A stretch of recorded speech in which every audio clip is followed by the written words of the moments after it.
Alright, so we got the CF Moto in the garage today, the old ZFORCE, doing some maintenance. You probably noticed, or you might have noticed, I guess, and I mentioned it a few times, I broke this winch probably like 4 months within having the buggy. I jerked on it. I know you're not supposed to do that, but I did it and it failed. So, which, you can't blame the winch for that. It's a 3,000 pound winch. That's what come on it from CF Moto. So, but I've had this one for a while. It's nothing fancy. It's just an open road winch, 3,500 pound, off Amazon. And so we were just swapping it out because, like, when I went to Rush, and then I got this race coming up, and then we're going back to Rush in November. I'll post a video about that. Hopefully some of you guys can make it out and come ride with me and stuff. But anyway, finally getting around to upgrading it. Nothing fancy. I just swapped the wires so it runs off the factory remote and everything. It comes with everything and wireless remotes and stuff, but being it's a cheap winch, I don't know how good they work, and this was just simpler than ripping all the wiring out and everything. And it looks better in the cab, the remote works, everything's good. So we went with that, synthetic rope. So yeah, and it turns out this winch actually does work. It was just bound up a little bit and the terminals were loose. So I tightened them up and it works. So I'm going to strip all this off, put synthetic rope on it. I'll mount it on a hitch plate, and then I'll use the hookups that came with this winch. I'll use to hook that winch up to like a hitch receiver, so I can have a rear winch that I can take on and off, and then it'll be better to have the wireless remote stored on the rear, blah blah blah. So then I'll just pack it with me if I would ever need it. I'll have it. 2 winches better than one. We get into some hairy situations sometimes. So, but I definitely feel a lot better about going, places, because I'm usually by myself. Usually just me and the wife or the kid go out and ride. So, sometimes I have a buddy or my dad, but not all the time. It's good to have a winch in case you get in a pickle.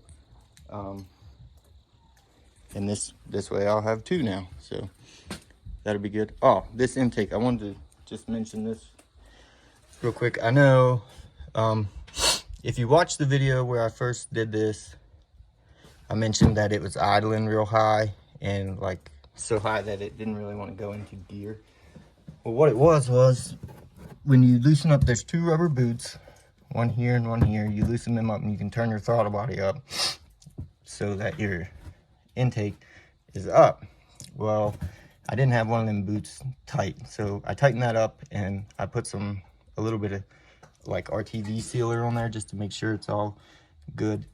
And now it idles fine and everything's good. So that vacuum leak, that air that it was sucking was causing it to idle a little too high and not shift. Well, that's all good to go now. And then I just bought this. It's just a cheap universal intake kit thing. That on, I didn't like having the filter down here because in the rain or anything, I didn't like the filter would get soaked, and then it was just directly running into that. So I constantly had to keep a bag on it. And if you watched the video from Rush, I forgot to take the bag off until I got to the top of the hill and I couldn't breathe the wind around. Then I was like, oh yeah. But so this does away with that. Having it mounted up here like this obviously is better for deep water, but it also, yeah, it'll still get wet, but I'll have the pre-filter. I don't have it on this one. I just put this on. But I'll have the oil on so the water will bead off of it and it won't run down in. Having the filter down, so obviously water can't run down into it. It's not pretty. I know that. I'm still working on it, and I'll get it straightened out, and I'll get it to look better once I get it to function and everything properly, which I think I have it now. I was just going over everything. I'm hoping to get out and do some riding tomorrow. So, but if you like this idea here, because it does work. You will get way better throttle response. Obviously, you get better power. It's colder air, and you have the rise for like the snorkel effect if you're into that, and it does run a lot better. It makes a big difference. I'm pretty sure that I should probably get it tuned to get the full like performance gain out of having it set up, but I'm holding off for a tune because I want to wait. I want to get the clutches done. I want to redo the exhaust. So then I'll tune it then. But if you like this idea, because it is pretty cheap and simple, not hard at all, this can all be done a lot better. I would recommend, if you like this, I'm not a how-to channel, okay? I don't recommend you to look at what I did and do it.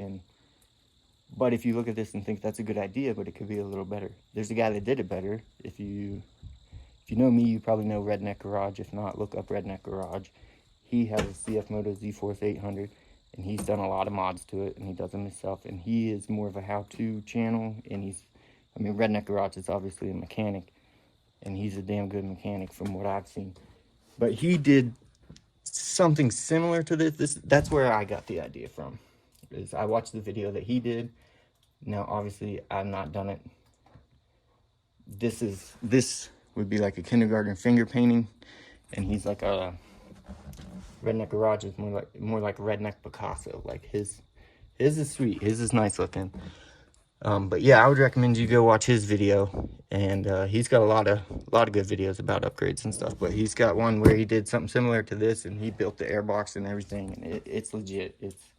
It's a nice setup.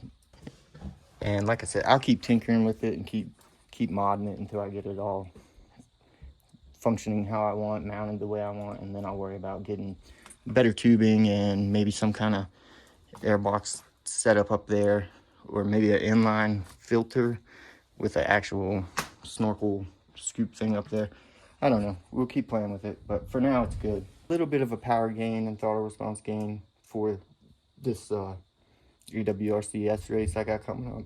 But yeah, I just wanted to talk about this a little bit, show you guys what I've done. It's not done, and let you know if you kind of like this setup, definitely check out Redneck Garage's channel, because that's where I got the idea from, but his is a lot better, and he can show you. It's just better. Check him out.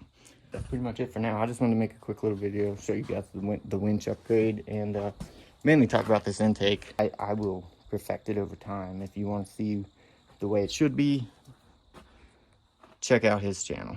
So thank you to everybody who's been watching the videos and subscribing.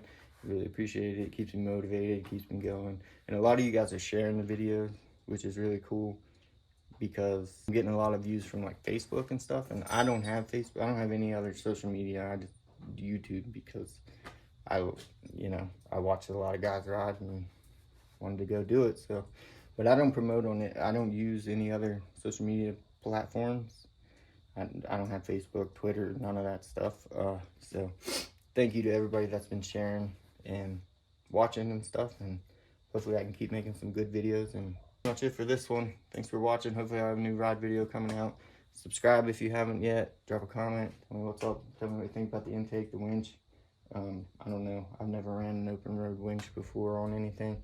Like I said, it was just a cheap one I grabbed off Amazon like months ago, and just never got around to putting it on. But thanks for watching Croft Road. We'll see you on the next one.